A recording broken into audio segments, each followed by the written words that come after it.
Welcome to the Fitness Business School podcast, the show for fitness business owners who want to grow their income, increase their impact, and improve their lifestyle. Be sure to listen till the end of this episode because we have a brand new special offer exclusive for listeners. So stay tuned. All right. Hey, everybody. Pat Rigsby here again with another episode of the Fitness Business School. And today I have what has turned into my big annual podcast of the year with my good friend, Eric Cressey. So welcome. Thanks, buddy. Always fun to be here. It's January excitement every year. Yes, this is me trying to kick off the fitness year, and you probably in your busiest time of the year at the facilities, and then juggle what you have going on as a dad, and same here. It's a full time, so I am always grateful and appreciative that you make a little bit of time to hang out with me here. I love it. You were at basketball tonight. I was at gymnastics, so we're in good company. Yeah. So, well, I mean, I feel like I have historically started off with kind of just a state of the union in your world, like what's happening at CSP first and foremost. Yeah, absolutely. I'd say the big thing is growth. That's always a good thing, for better or worse. So we are kind of growing exponentially. And I think the biggest thing that we recognized about our facility is that, you can't just keep growing and growing and growing without making adjustments, either your business structure, your building, whatever it may be. And I think, when you rent, you try to find flexible lease terms so you can grow into more space or find a space that you can adjust. Like in our case, like we literally had no place to put all of our staff. We kind of just, moved in here in 2019. COVID happened. Everybody on the planet moved to Florida. So we effectively we're looking for more ways that we could do that. And so we started out as a 10,000 square foot gym, kind of adjacent to a 9,000 square foot baseball operations building that, was owned by the city of Palm Beach Gardens that we worked through with a public-private partnership. So we would have like kind of preferred access to it for our baseball activity stuff. So it was 19,000 square feet of buildings, 10,000 was ours, 9,000 was theirs that we would use. So long story short, back in February, we bought that space from them. And we bought it because it's close enough that we can actually connect it to our existing gym. So what we'll create is a just over 19,000 square foot, gym. It'll include a physical therapy clinic. It'll include all of our staff office space, an indoor, kind of event space that could be everything from a lab to hosting seminars to running, yoga inside if we have rain delays or anything like that. Just more space to put people, even just like almost like a locker room for player stuff, which always seems to just find its way into walkways and things like that with how our facility is structured. And then, so the demo actually will kind of initiate on that in the next 3 to 4 weeks.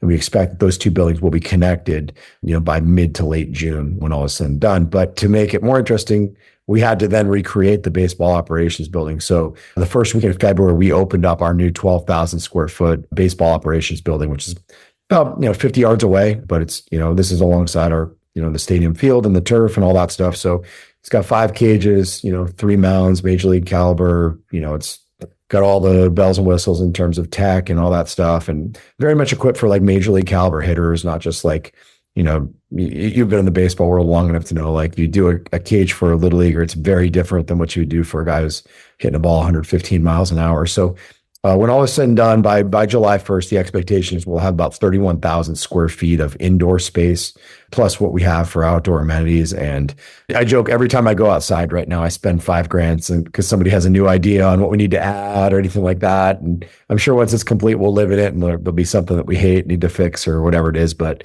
it's the theme is growth, scale, understanding what is and isn't a good investment and all that. So been a lot of meetings with contractors on top of the normal day-to-day of training athletes and managing staff and all that. I will say it's fun to listen to you talk through this because I have great recollection of standing in like the office area in Massachusetts, and you kind of just talking through the original idea of doing something in Florida.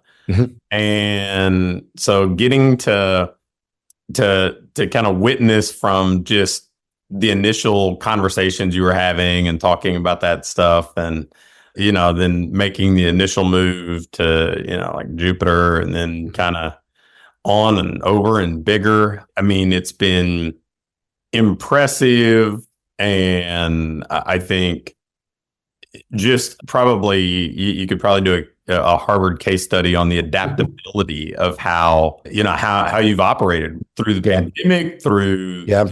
growth, so with that being said, I mean, I think, I could probably ask you a million questions, right? Like, but how do you balance the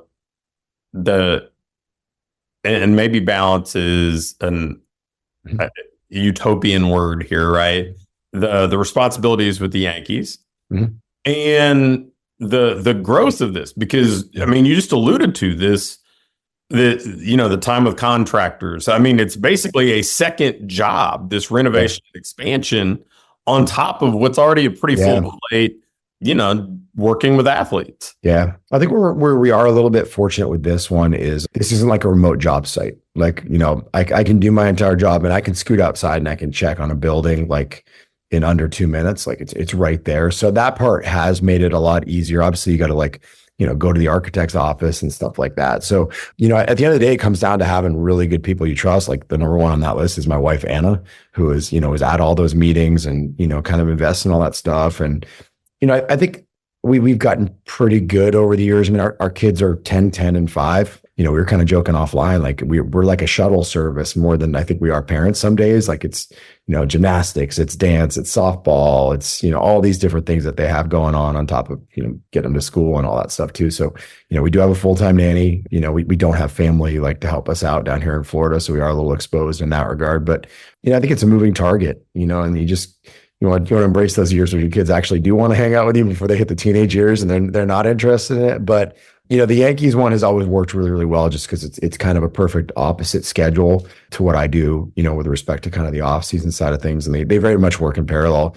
To be honest, the hardest months are usually November, December, when you look at just what actually happens in a Major League Baseball off season with, pro scouting and, free agent medical stuff and trades and getting guys going their off-season programs and, checking in with them more appropriate and all that stuff. So I actually joke, people are shocked at this. They always think it's going to be like the season, everything like, no, the busiest month of the year for me is actually November into December, when our meetings are happening. So that's when there's a lot of like action on the roster management side of things. So we went to the World Series this year. So which is awesome. But at the same time, it's even awesomer if you win. But on top of that, it's more travel added to the end of the year and stuff like that. So there's some things to work through, but it works really well. I have a ton of flexibility. Like I can kind of go where I need to go in the director role, based on what I think the organization needs. So, sometimes that might be a minor league affiliate. Sometimes that maybe our big league stadium.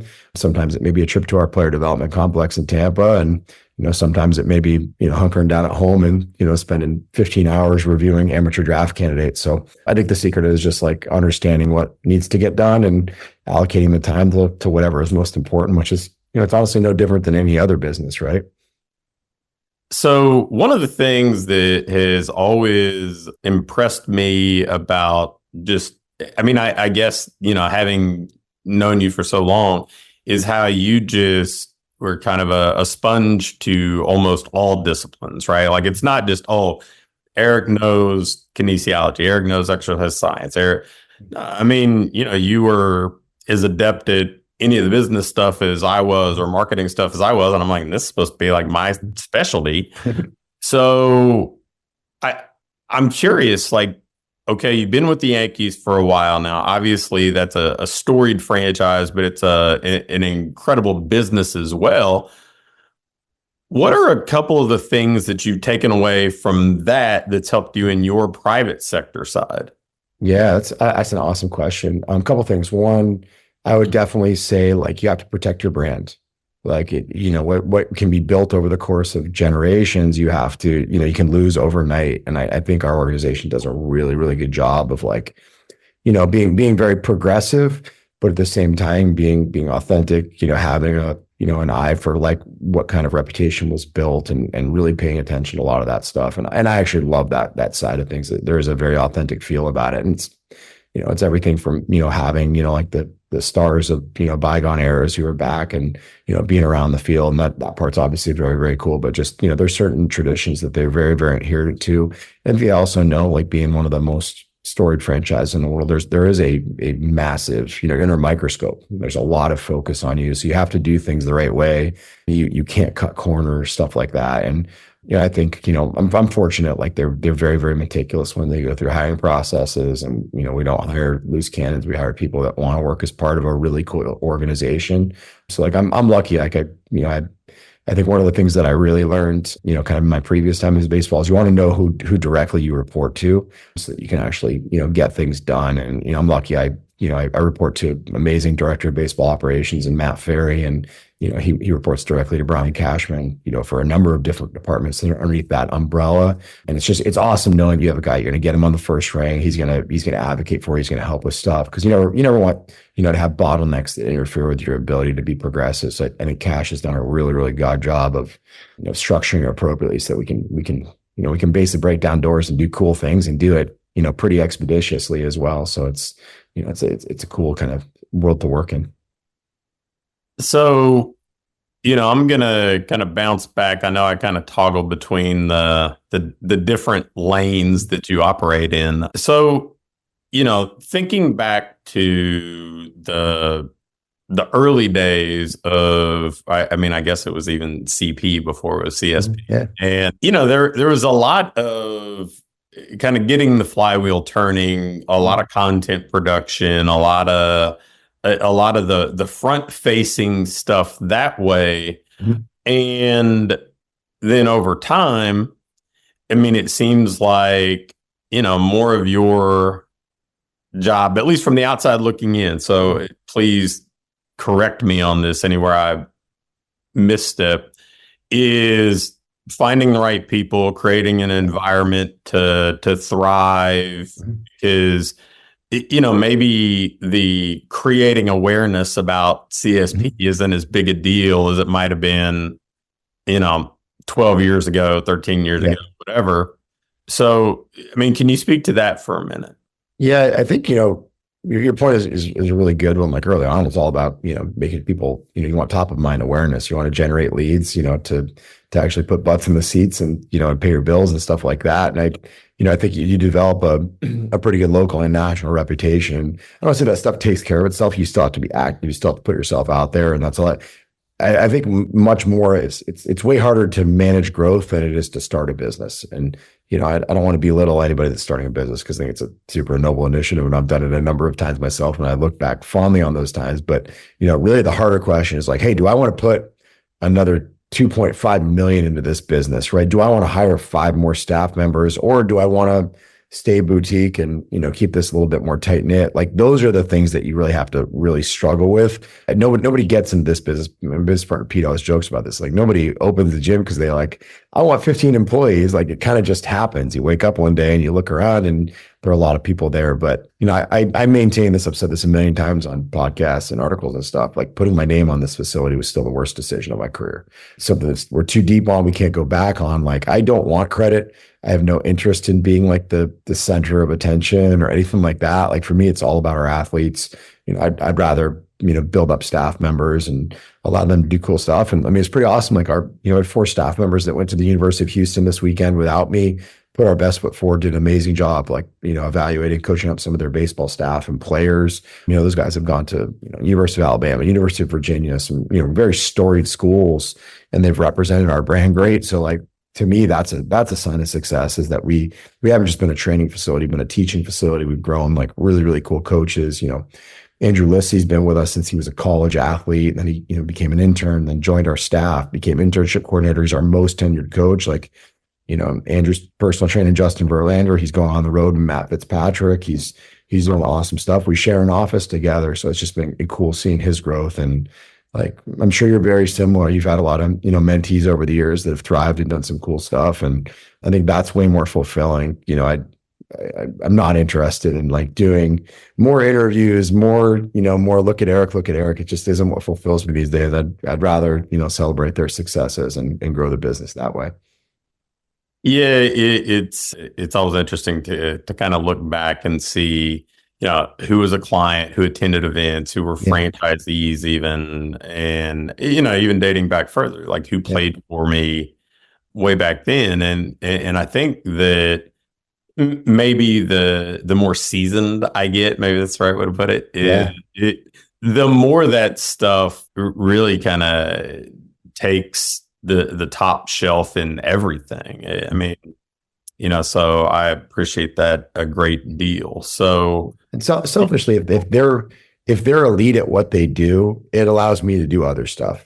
If everything has to, every evaluation, every program has to go to Eric, like we're doing far more in like the corporate partnership space. Obviously, like I do a lot in terms of content creation, which indirectly contributes to lead generation, awareness of the brand, and stuff like that. Like, and I have to be around to like decide, like, is this an opportunity we should pursue? Is this something we should decline? Because there's just kind of more and more, I want to call it noise, but just more and more interest on that front, and you kind of need to be able to take some time to separate out what is and isn't a good decision for your business and your brand. yeah, the kind of ladder that the no's climb over time, right? What was a good opportunity Yeah. 12 years ago is so, I mean, it wouldn't even be on the radar now. Yeah. It's changed pretty dramatically over the years. And I mean, that's a good thing. I think that's something you want from any business, is that I guess your lens of success should change over the course of time. So, I mean, you spoke to your team going off site and doing things. I mean, I think about the different ways that you've kind of made a dent outside your four walls, or even brought people in over time. And, there have been books and information products and, all the free intellectual property you share, going off and doing that. And I've had the good fortune to be a student at a course on baseball, and I've had the good fortune to come and speak at events. Or are you, with this expanded space, I mean, is that something that's on the radar again, or is that something like, that may have been a previous part of the things that we 1,000,000%, yes. I'm sorry. Are we cutting out a little bit? Yeah, Sorry, I we're think cutting. Yeah, I mean, that's one of the biggest. Are we right? One of my biggest goals in doing this renovation is bringing seminars back. They kind of went away a little bit during COVID. Honestly, the facility was just so busy that we didn't have like space to really host events like that and be able to shut the facility down and stuff like that. So that is a really, really big goal. It's an opportunity to, I think, deliver a better product to our clients first and foremost. But if it also gives us the space we need to allow our staff space to move around and actually have a little bit of a quiet space where they can go and take a phone call or do some work without getting interrupted all the time. But also, if we can host a seminar, we can bring like a yoga class indoors when it's pouring outside or something like that. I think that's ideal. It just gives you some versatility in your walls. But it sounds crazy to say. You never think like, I'm going to build a building and then figure out what to do with it. There is a little bit of that now, just because I think it's an overcorrection to us realizing that we were so short on space when we got in here. That's a 10,000 square foot building. It's not small, but like you don't appreciate that if your business grows by like 30%, like you're going to have a line at the bathroom all the time. So we have 2 bathrooms, 2 showers.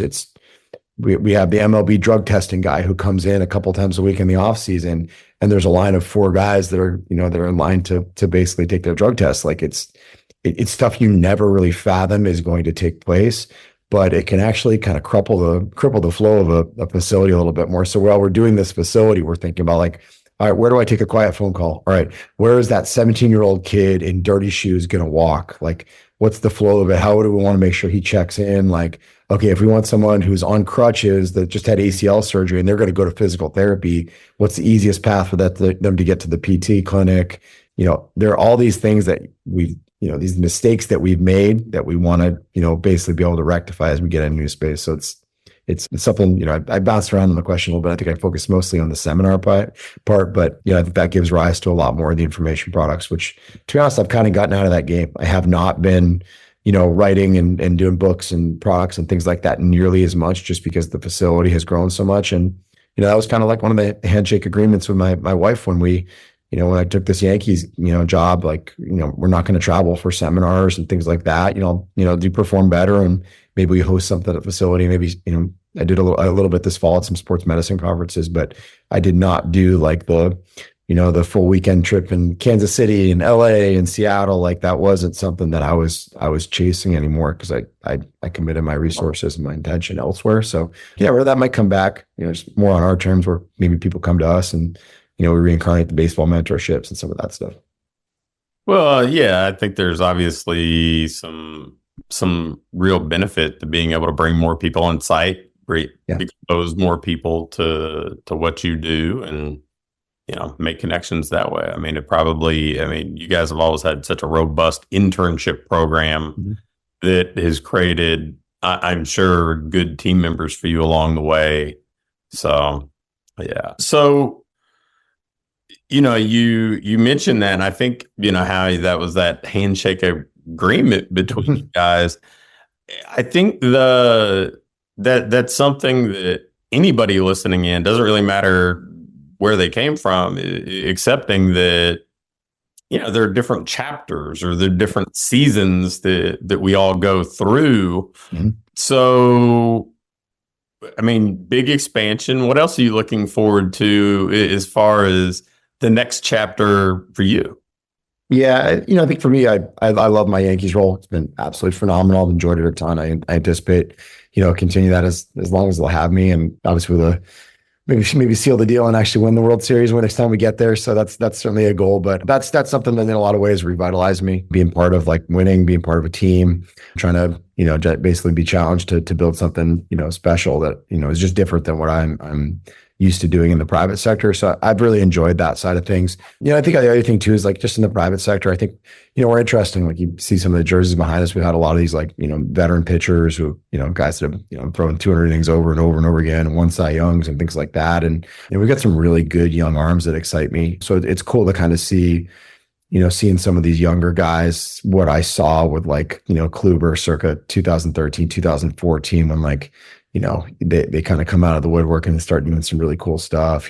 Obviously it was around Max and JV as well. So I think a lot of that excitement is really, really cool. You just kind of even seeing some of these kids that have been with us since they were 14, 15, who are now like big leaguers and establishing their careers and all that stuff. I mean, baseball's in a really challenging time though. There's a lot of injuries, so the industry is evolving really, really aggressively, both for the better and the worse. So I think we need to be at the forefront of it. So we certainly invest a lot of time and resources. And so the podcast has been a platform that I think has been really, really good. I think in general, people's attention spans are maybe a little bit shorter with respect to long form written content.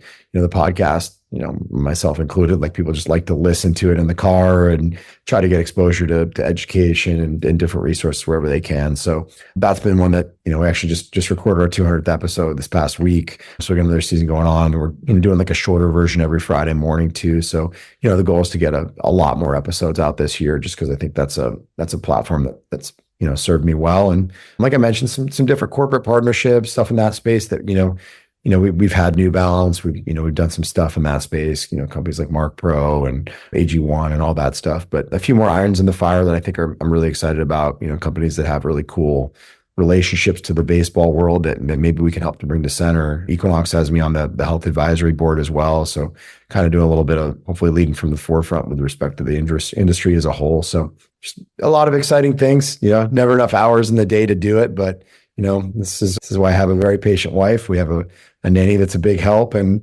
hopefully I'm getting better at actually like organizing a schedule. But that if you want to talk resolutions, one of my biggest biggest proposals to really lock in my schedule for myself. Like that's something I need to be better for. Like with how much we have going on, like the routine needs to be way more consistent. Like I need to know exactly what I'm doing 6, 8, 10 weeks in advance.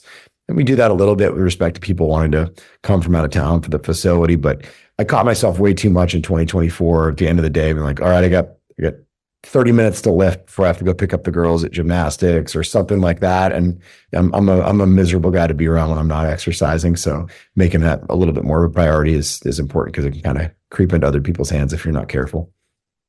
So when do you kick off spring training with the Yankees?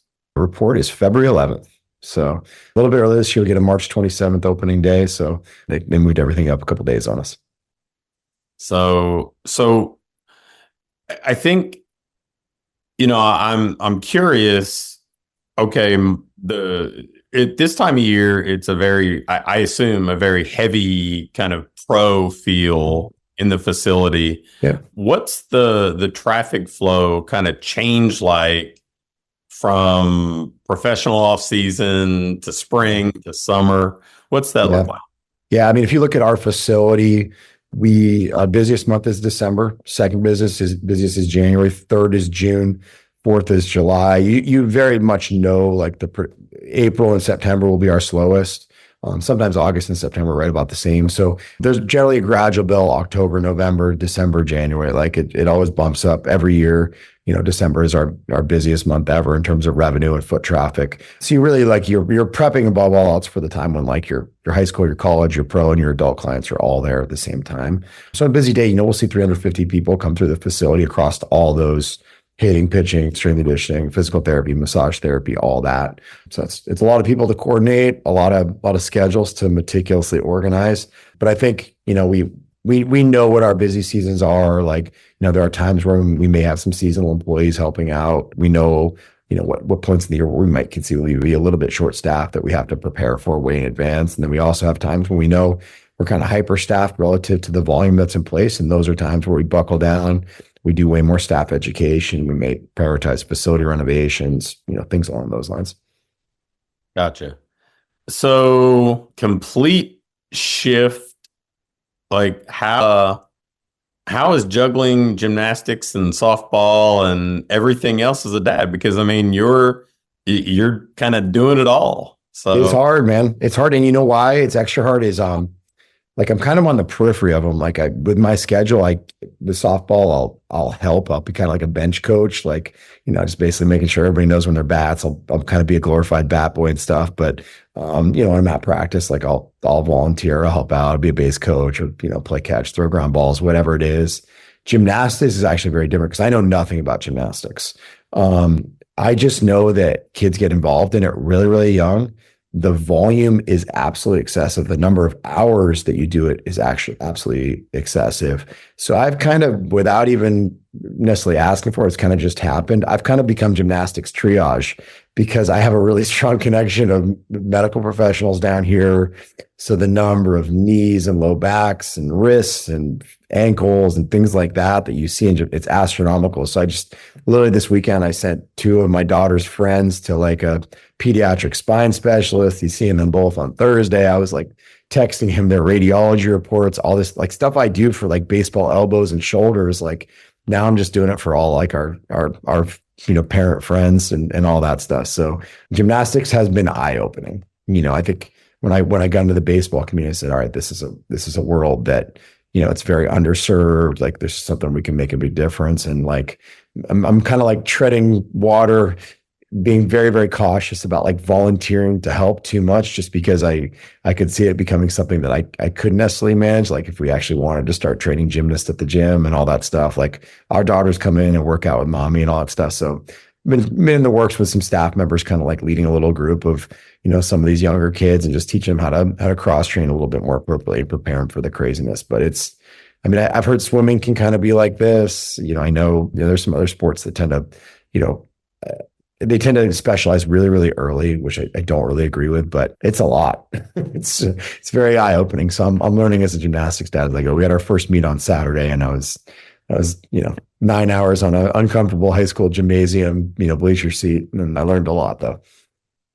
Yeah, from my observations and all the kids that we've been around and siblings and all that stuff, it seems like gymnastics has always been the craziest, and swimming was a close second. So yeah, I feel bad for like the swimming and the hockey parents the most because the mornings are so early. Like everybody's fighting for pool and ice time. Like, it's unbelievable what, when we hear about kids going to 5 a.m. practices on school days and stuff like that. So God bless them for doing it.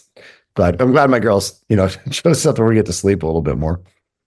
Yeah, that's good. So, all right. And clearly, I'm terrible about this. I didn't prep you with anything. I know when I got to be on your podcast, right, like prep questions. Oh, you're good. I'm just off the cuff here. I like it. Over the last year, have there been any new things that have kind of come on your radar, new things that you've really, whether it's just a new perspective on something, a new thing that you studied, a new book, anything that's come on your radar that's really caught your interest? I mean, I think there's certainly a lot in the training space, things that we've become, just more aware of, particularly in the sports medicine realm, is kind of baseball injuries have kind of spiraled. I think I'm more, I think back, you always talked about try to deliver 10 times more value than you could ever charge. Like that you probably wrote that in 2007, 2008. I mean, I bet I read that from one of your newsletters before you ever met up for the first time. And I think about that so much. Best example I can give you, we have an NFL client, was doing a home gym, building a beautiful new house of his dreams, kind of like what he always wanted. And, he had asked me just about like the gym layout. He'd had like a, kind of a concierge gym company pull it together. 44K was the quote, which doesn't seem outrageous for a gym. And then I went and I looked at it. I was like, $75 for an ab wheel. All right, $220 for barbell clamps. Like, what are we doing? I went and I looked at it and I was like, dude, I can fix this. Just let me take this over. I made some phone calls. We literally got him a perfect, the like functional home gym, like called Erin to perform better. She went through all this stuff.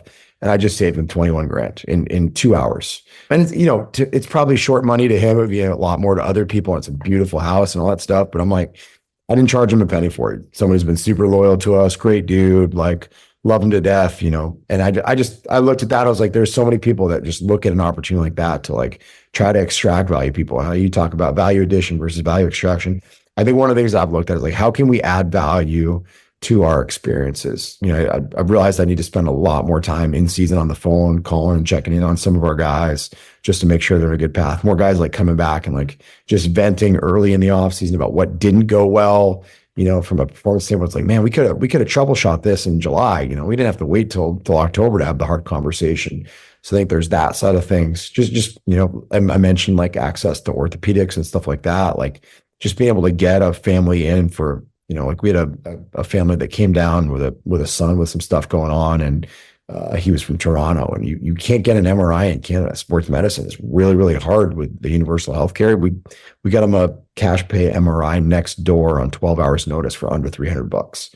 Like it's something like that is like a really big difference maker. So I've really worked hard to build that medical network and just put us in a good position to be able to get people quick access to expertise. And I think it's really served us well. So kind of a cool thing that's been, I think it's always been just something we did, but I think I've put a lot more time into thinking about how we can deliberately go out of our way to help people out. We did like a strategic partnership with Yeti. They've been amazing to do, and like they sent us just a kind of a bunch of Yeti mugs, and like I give one to every one of our major league guys that buys their first house. It's like, all right, here's your coffee cup for your first day in your house. Like something like that goes a long way. I gave out like 6 of them in the last month and a half. So it's just a cool thing to have, a cool way to add a little more value to their experience. So we always try to do that.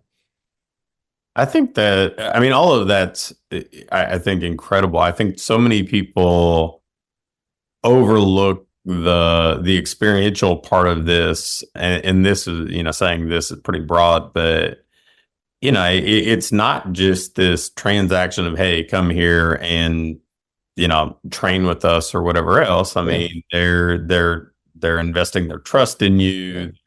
There's certainly an opportunity cost, right? They're using over all the other alternatives, but something that you mentioned there that maybe we could talk through for a minute, because I am very much on this train of problem solving. Like what you said, okay, we could have troubleshot this.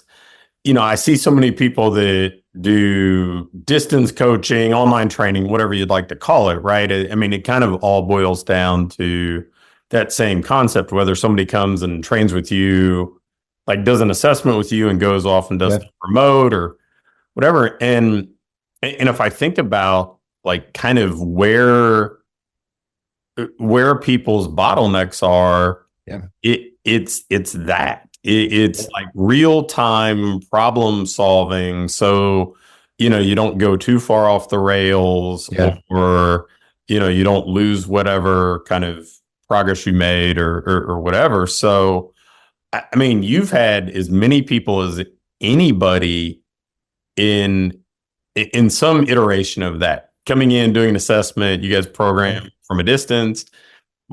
I mean, in some ways, I guess what you do with the Yankees, even probably, Yeah, you know, the country. yeah. So what would so I mean, just off the cuff again, I didn't prep Mhm. this or anything. Like, what would be some problem solving suggestions you might have for somebody that's working somebody in more of that kind of The online space. face to face fashion? Yeah, for sure. I think for us, like I would definitely say scheduled check-ins are really, really helpful. Don't assume that people are always going to hyper communicate. You'll have people that'll be like, they'll give you a heads up 2 days before they need a new program, and you'll hear from them once a month. Like that's not ideal either. You want them to communicate so you can troubleshoot stuff. So one of the things that we actually have done is like, I have a pretty massive kind of like workload on my plate just to manage all the time. And we have one of our staff members, Yas, who's outstanding, and he does a lot of our check-ins. And so like, when I go to write new programs, I've got like meticulous notes from his conversations with them. And sometimes I'll just do stuff in real time where it's like, hey, like I'm going on vacation. They're not going to have a trap bar. What should I do instead? Or something like that. And those things are really like easy to do in real time. So it just allows me to focus a little bit more on the things that I'm really good at and not spend as much time, I would say, stuck in tech support, because I do value those relationships and I enjoy talking with those people. But I think the longer I've been at this, the more I realize that like if you let it happen, you can spend all day on the phone dealing with administrative stuff. HR is a really big one. Like I never thought we'd get to the point where like we're actually going to need like an HR department, but just like keeping track of staff vacation time, stuff like that. It's a monstrosity when you actually get to this really large staff that, if you have 2 or 3 people, it's like really, really easy to, hey, if I'm not here, you have to be here. Like it works that way, but it grows so much over the course of time. Like you have to really put time in it. So I think that's what I would say is schedule check-ins. Don't wait for them to happen. Like actually over communicate, create systems also that are going to work when you don't just have one client, when you've got 100 clients. Like how are you going to be able to scale this over an extended period of time? But to be honest, like we could have done a lot more in the distance-based consulting space. We it's not that we didn't do it, we chose not to double down on it. I think we do a good job with it. I'm pleased with the results. That problem is, I think when you want to do it at a larger scale, you compromise a lot on quality, and I don't want to write programs with AI. I want to, have a human relationship and all that stuff. And if it means we leave a little bit of money, on the table, I'm okay with that, because we walked away from a lot more lucrative offers than just that. So I'll sleep just fine knowing that we made that decision. I think a lot of people miss the mark, that they don't understand how many things are inherent in local training, right? I mean, you know when somebody's coming in, what environment you're providing for them, the equipment that they have available. You get to manage everything from load to tempo. Whereas, I mean, from afar, there are a lot of those things that are kind of left at loose ends that, I mean, and again, if you're talking about kind of the callback to the Yankees and the brand, it's like, well, I mean, your name's still kind of on it, regardless of how they manage the program from afar. Yeah. The other thing I'll tell you too is I think it got, it's a little bit sensationalized. Maybe it was, the COVID impact and all this stuff. I know a lot of people that are online only trainers who hate their jobs. They hate staring at a computer all day. They're lonely. They don't feel like they're getting better. They feel like they're kind of a slave to it. Even though they can travel and do the job wherever I think a lot of those people that thought they were introverts that were going to like thrive with just sitting at home on their computer, like working next to their dog all day. I think it's a lot harder than you realize. I think you've seen some of those companies that have chased it pretty hard. My wife was like joking, like, cause I actually got back into playing tennis this past year. Like that was like my big thing. I was a tennis player growing up, and I've always said whenever the day comes that I retire, like that's what I'll do. And I have a guy who's, pro tennis player that we train with, awesome dude. That's been like kind of like a real highlight for me. He's playing the Australian Open actually tomorrow morning, the second round. So I'm like, I'm following tennis closely. I'm around. I'm like, I'm going to get back in play. So I get out there and, dusting the rust off a little bit. But so I was around it. And, one night my wife was just like, hey, it's good to see you find a hobby. I'm like, I guess you're right. Like I hang out with professional baseball players and listen to rap music for 7 hours a day. Like I really don't need to have a hobby. Like I kind of live most people's dream a little bit. So, it's one of those things where I think that's kind of like it's a side benefit of being in person with people and just kind of taking advantage of the environment and stuff like that. As you don't have to necessarily seek out an outrageous social life, because it kind of finds you in that world. And there's a lot of busting each other's chops and messing around and cracking jokes and stuff like that. Yeah, I will say that most, I mean, you and I have known each other through my kind of varied business stuff and getting to the point where we needed HR type of Yeah, and everything else. And, I spend more of my time professionally now working from home, but then my outlets, all this stuff that like coaching this team and coaching that team. And yeah, I mean, I think that, going and being around that, you can kind of double dip a little bit. And, I don't know that I've got an abundance of time being baseball coach / chauffeur and then go pick up golf. Right. Yeah. So it doesn't really interest me. I know that sounds terrible to say. Like I stopped playing fantasy football, I don't know, 6 or 7 years ago. I think I'm very type A. Like if I'm going to do something, I need to be really all in on it. Like that's why tennis was good. I literally just booked an hour lesson and I told the guy, I was like, listen, I have an hour. I want to get better at tennis, but I need to leave here exhausted every time. So can you just drill me into the ground while we're doing this? And it's been great. Like, it's something that's been a good fit. But, it's funny I mentioned it a bunch. Like the other thing that I kind of mentioned offline that's a big goal for this year is building out our administrative piece of the facility. I think you start a facility, you're trying to like, hey, I want the best tech, I want the best training, I want all this stuff. You never realize if you have all that stuff and all these customers come, like someone's got to handle the administrative work. Somebody's got to bill, somebody's got to schedule, got to do like, lead conversions when they call to ask like, hey, what hotel do I stay at? What airport do I fly and do all that stuff? And that's really been my wife. She's like kind of front and center on all this stuff. So, we're very much looking for like a director of operations, a complex coordinator, something in that vein, someone who understands like really the administrative sides. They're not just running a gym, but running a gym with like several different revenue centers, massage therapy, physical therapy, hitting, pitching, all that stuff. So if that unicorn is out there listening, I'd love to hear from you. See if you want to move down to beautiful Palm Beach County, Florida. Well, we'll make sure we get this deployed out everywhere we can. Love it. Well, man, I know that time's precious, and I've had the good fortune to have you here for about an hour here before pre-recording. So we'll wrap it up here. And as always, like if somebody's watching this, they probably know where they can find you. But let's go ahead and put that out there one more time. Where can they find you if they want more Eric Cressey in their life? I appreciate it. It's just ericcressey.com or at Eric Cressey on most of your social media platforms. But appreciate you, man. It's always fun to catch up and hear what's new in your world and throw some ideas around. Awesome. Well, thank you as always. And hopefully I can kind of make a jaunt down that way when I get to head to Florida here in the spring. So let's make it happen. Long overdue. All right. Thank you. See ya. Thanks for listening to this episode of the Fitness Business School.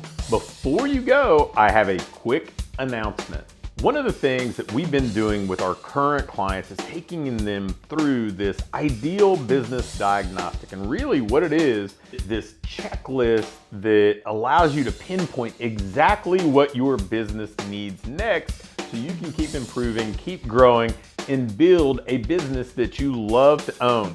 One that pays you well, one that allows you to have the impact you want to have, and one that allows you to have a lifestyle that you truly enjoy. In this diagnostic, we walk through everything and we do an evaluation and can instantly pinpoint what you need to do next to build that business that you want. I'm going to extend this opportunity to get on with either me or my team and take you through this evaluation and fix your business's most vital needs fast. So if we take you through this, you're going to be able to make those vital changes that you need to finally have what I call your ideal business. If you'd be interested in going through this entirely free, risk-free diagnostic with us and learn what you already have in place, what you're doing well, and where your greatest opportunities for rapid improvement are, just shoot me an email with diagnostic in the subject line to pat@patrigsby.com. Again, an email to pat@patrigsby.com with diagnostic in the subject line will get you scheduled and take you through this evaluation to help you build the business you want.